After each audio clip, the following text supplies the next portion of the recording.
We've already covered dotted notes, and we've also covered quarter beat notes. There is a particular kind of rhythm that uses both, and it is called a dotted rhythm. Now, a dotted rhythm is where you have one note on the beat and then a second note 3/4 of the way through the beat. And it is sufficiently common that it merits a tutorial all to itself. In fact, it turns up in my intermediate classical course, at least in 4 different pieces, which we're going to cover in this video. So we're going to start with the piece that's slowest and then progress through these 4 different pieces to the fastest one, because obviously a rhythm is harder to play the faster you play it. So we're going to start with Albinoni's Adagio. Now, before looking at the dotted rhythm, let us just look at the time signature at the start and check that the bottom number is a 4, which it is.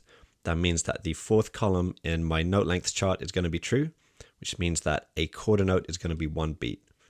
And then the top numbers are 3. That means that there are going to be 3 quarter notes in each bar. And sure enough, if we look at the left hand of bar 1, you can see that we have 3 quarter notes in a bar. So that's going to be really simple in terms of writing in the beats. That's just beats 1, 2, and 3. So let us now move on to bar 9. Notice that we still have 3 quarter notes in the left hand. That tells us where the beats go, 1, 2, and 3, written in bold now. But we also have this complicated looking rhythmic pattern in the right hand. And okay, the first note, that D is pretty straightforward. That's just a quarter note, so that's 1 beat. But then the next note, that C, is a dotted 8th note. So it's an 8th note because it has 1 tail. An 8th note by itself would be half a beat. So a quarter note is 1 beat. So an 8th note is a half a beat. But putting a dot after it multiplies the length of that note by 1.5, which is a super complicated concept. But half a beat multiplied by 1.5 is going to be 3/4 of a beat. Another way of thinking of a rhythm dot, so putting a dot after a note, is that you're adding half of the length of a note to itself. So we're starting off with a half beat note. Half a beat is going to be a quarter of a beat. So we're adding a quarter of a beat to half a beat. That adds up to 3/4 of a beat. And as I point out in my dotted notes tutorial, it's easier just learning that a dotted 8th note is 3/4 of a beat without doing that calculation in your head every time you see one. It's much faster. So that C is 3/4 of a beat. The next note, that's a B flat, because of the key signature. We've got flats on Bs. That B flat is it's a 16th note because it has 2 tails. So again, if a quarter note is 1 beat, an 8th note is half a beat. So a 16th note is a quarter of a beat. So what we have with that C and that B flat is we have a note that's 3/4 of a beat and then a note that's a quarter of a beat. And as I said before, that is what's called a dotted rhythm. A dotted rhythm is not simply any rhythm where you have a dot after a note. It is a rhythm where you have one note on the beat and the second one 3/4 of the way through the beat. That C is going on the beat. That C is a dotted 8th note, so it's 3/4 of the beat. So the next note is a 16th note. It's a quarter of the beat and it's going 3/4 of the way through the beat. And of course, at this stage, everything's sounding very theoretical, but in a moment, I'll count the bar and play the notes and you'll hear what that really sounds like. So then looking at the last 2 notes, that A and that G have exactly the same rhythm. The A is a dotted 8th note, so it's 3/4 of a beat. The G has 2 tails. It's a 16th note, so it's a quarter of a beat. So we can write in the quarter beats into this bar. We have the beats 1, 2, 3. I'm going to count them with quarter beats as well, so they're going to become 1, 2, 3, 4, 2, 2, 3, 4, 3, 2, 3, 4. So that means that because we're counting quarter beats, that C is 3/4 of a beat, so it's going to take up 3 quarter beats, which means we're going to write 3 numbers underneath it, 2, 2, 3. And then that B flat's going to go on the 4. Not quite sure what I was doing with this hand gesture. I'm sort of visualizing my hand going through the bar on the keyboard. Anyway, you have this on the screen. Then same thing with the A, that is 3/4 of a beat is going to take up 3 numbers, 3, 2, 3. Then that G is a quarter beat, it's just going to take up the 4. So if we play that whole bar whilst counting those numbers out loud, we have 1, 2, 3, 4, 2, 2, 3, 4, 3, 2, 3, 4. And by the way, don't confuse those rhythm dots with the dots on the notes in the left hand. They are those dots in the left hand are not going after the notes, they're going above or below the notes. That makes them staccato dots. We're going to cover them in a later tutorial, but it just means that we play those notes very short, but they're still going on the beat. So let's play that bar hands together. 1, 2, 3, 4, 2, 2, 3, 4, 3, 2, 3, 4. So if you know the piece, that should begin to sound familiar. That is the sound of a dotted rhythm. Notice as well that this is a characteristic of dotted rhythms. All of the notes in that bar are either going on the beat or they're going on the 4 when we're counting quarter beats. Nothing's going on the 2 or the 3 in terms of the quarter beats. That is a characteristic of dotted rhythms. So let's work out the quarter beats for the next bar, even though there are no notes that go on quarter beats, just because that will allow us to play those whole 2 bars all the way through whilst counting quarter beats. So we're just going to put 1, 2, 3, 4, 2, 2, 3, 4, 3, 2, 3, 4 over those 3 left-hand bass notes, which are going on the beats. So that's pretty easy to work out. So then the whole line is going to sound like this. 1, 2, 3, 4, 2, 2, 3, 4, 3, 2, 3, 4, 1, 2, 3, 4, 2, 2, 3, 4, 3, 2, 3, 4. And then the next line is exactly the same. 1, 2, 3, 4, 2, 2, 3, 4, 3, 2, 3, 4, 1, 2, 3, 4, 2, 2, 3, 4, 3, 2, 3, 4. So that is what the tune sounds like when you have the rhythm correct. Let me just play those 2 lines again without counting out loud. Then if you know the piece, it should sound pretty familiar.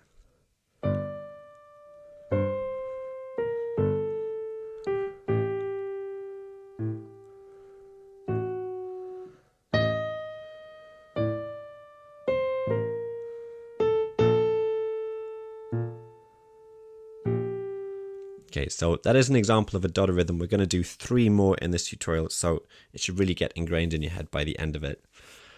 Before I move on to the other examples, I want to point out the main mistake that people make when they play dotted rhythms from my experience as a one-on-one music teacher. And the main mistake people do is they play those 2 lines like this. So I'm going to play it wrong now. And I would suspect most of the people listening, you're not going to be able to hear that it's wrong, but I'll explain why it's wrong in a moment. So this is the wrong way of playing the rhythm.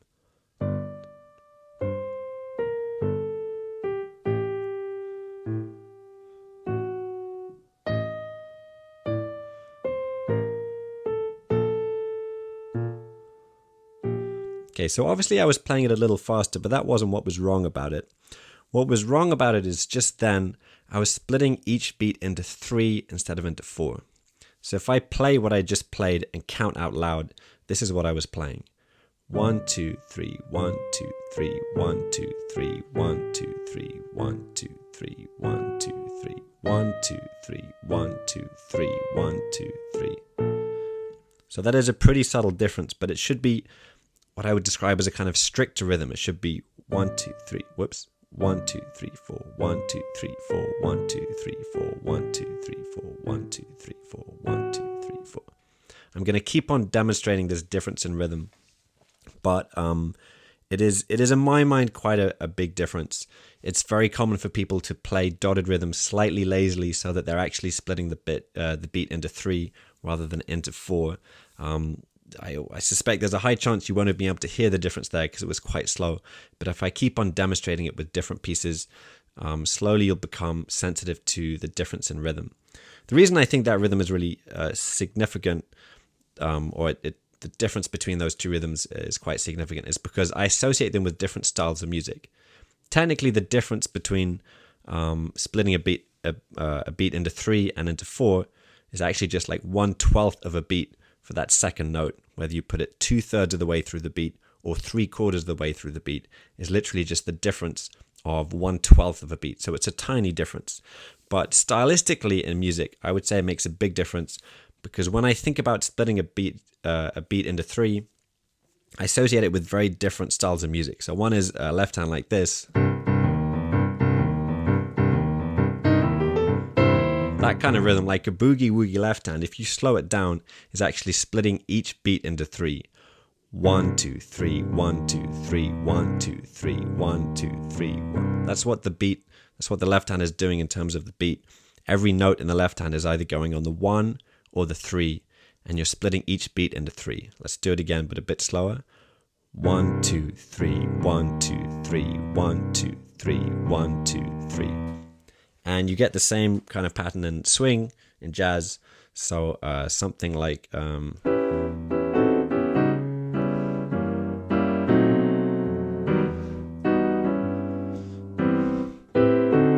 So it's Lullaby of Birdland by George Shearing, famously covered by Sarah Vaughan. But there, every note in the right hand and in the left hand is either going on the beat or it's going 2/3 of the way through the beat. I'll play the right hand, slowing it down and splitting each beat into 3. 1, 2, 3, 1, 2, 3, 1, 2, 3, 1, 2, 3, 1, 2, 3, 1, 2, 3, 1, 2, 3, 1, 2, 3. So when I think of music that splits each beat into 3, I think of things like boogie woogie or rhythm and blues or swing, not something like this, like a very strict classical rhythm. So Albinoni's Adagio, Chopin's Funeral March is a really famous example of a dotted rhythm in classical music. I mean, you do sometimes split a beat, and I've got to stop saying bit instead of beat. Makes me sound like I'm from New Zealand. You do sometimes get a beat split into 3 in classical music. We will cover a couple of examples of that later on. But main thing is, of course, it needs to be written that way for you to play it that way. You don't want to accidentally split a beat into 3 when it is supposed to be split into 4. So a really famous example of a dotted rhythm in classical music would be the Funeral March from Chopin's Second Piano Sonata.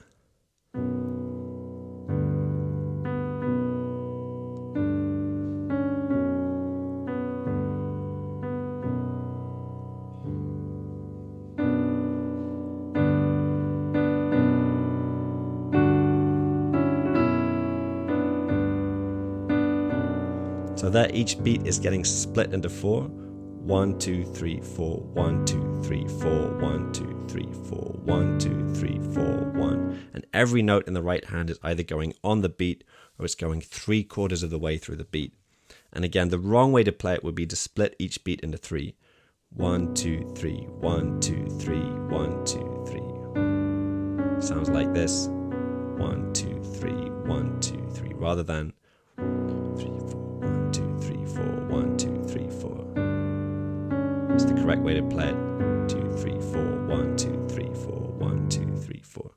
So it's quite a subtle difference, but I'll keep on demonstrating the right way and the wrong way to play dotted rhythms, and hopefully you'll get more and more sensitive to that difference. So let us move on to a very slightly faster piece that uses dotted rhythms. The Largo from the New World Symphony by Antonin Dvorak, Czech composer. If we look at the opening melody, you can see we have that familiar pattern again. We're starting with a dotted 8th note. I mean, let's just check the time signature first. It's 4/4. That means we have 4 quarter notes in a bar. So a quarter note is 1 beat. We have, once again, the same rhythmic pattern that we had in the Albinoni Adagio. A dotted 8th note, that's 3/4 of a beat, followed by a 16th note, so that's 1/4 of a beat. 1, 2, 3, 4, 2, 2, 3, 4. So I'm going to go through these examples a little bit faster now that hopefully you've got the hang of the principle. So 1, 2, 3, 4, 2, 2, 3, 4, 3, 2, 3, 4, 4, 2, 3, 4. Let's play it with the left hand. And I'll play through the first 2 bars now, hands together, speeding it up slightly, and counting the quarter beats, and hopefully you'll recognize the tune. 1, 2, 3, 4, 2, 2, 3, 4, 3, 2, 3, 4, 4, 2, 3, 4, 1, 2, 3, 4, 2, 2, 3, 4, 3, 2, 3, 4, 4, 2, 3, 4. Once again, every note in the right hand is either going on the beat or it's going 3/4 of the way through the beat. In other words, on a 4 when we're counting quarter beats. So let me play it again without counting.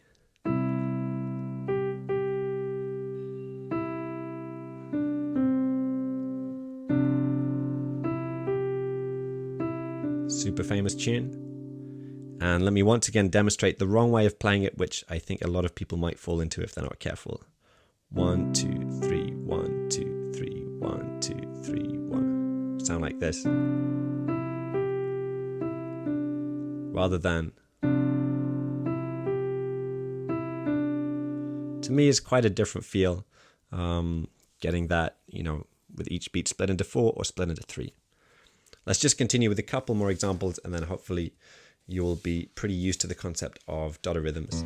So another piece that uses a lot of them is the Toreador song from Bizet's Carmen, an amazing, amazing opera. If you've never heard the whole thing, it's just full of incredible tunes. Here's what the tune sounds like.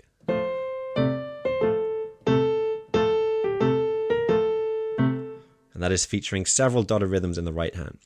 So we just have 2 quarter notes in a bar this time, and I will skip over the analysis. Hopefully you'd be able to work this out by yourself if you wrote in the quarter beats yourself, but we're going to have 1 2 3 4 2 2 3 4 1 2 3 4 2 2 3 4 1 2 3 4 2 2 3 4 1 2 3 4 2 2 3 4. And again, the wrong way to play it would be 1 2 3 1 2 3 1 2 3. Now let me just play through that first line the wrong way and then the right way. So here's the wrong way.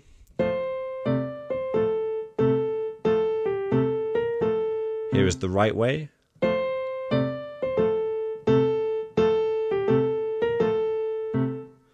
Hopefully you can, maybe if you can't analyze the difference, you can sort of feel the difference. The first one feels to me more like a kind of almost like a kid's tune.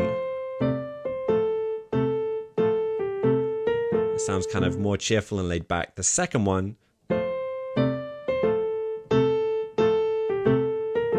sounds a bit more militaristic. And of course, the Toreador is not a soldier, but there's that element of fighting. It has a slightly more military feel. So there is a difference in feel as well. That's why it's important. Also, I mean, that's true of music in general, right? It's important to play it accurately because that actually conveys the emotion better. And that is the emotion you want in the Toreador song. Lastly, let's look at Ladonna e Mobley by Verdi. So this is...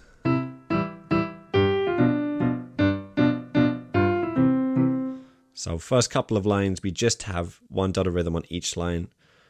So let's play it with quarter beats, saying them out loud. We're going to have to slow it down a lot.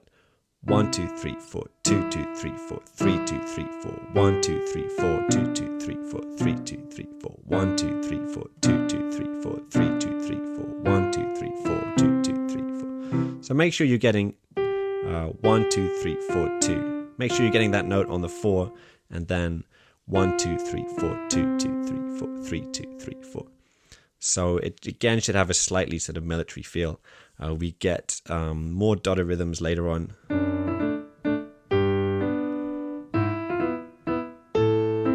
Again, slowing it down. 1 2 3 4 2 2 3 4 2 3 4. Confusing myself now, counting and playing at the same time. 1 2 3 4 2 2 3 4 3 2 3 4 2 3 4 2 2 3 4 3 2 3 4 1 2 3 4 2 2 3 4 3 2 3 4. So really important getting the rhythm really tight. I think it just produces a different feel, and dotted rhythms are going to turn up in a lot of pieces, so they're worth getting right the first few times. Then you'll have good habits that you can carry forward into other pieces.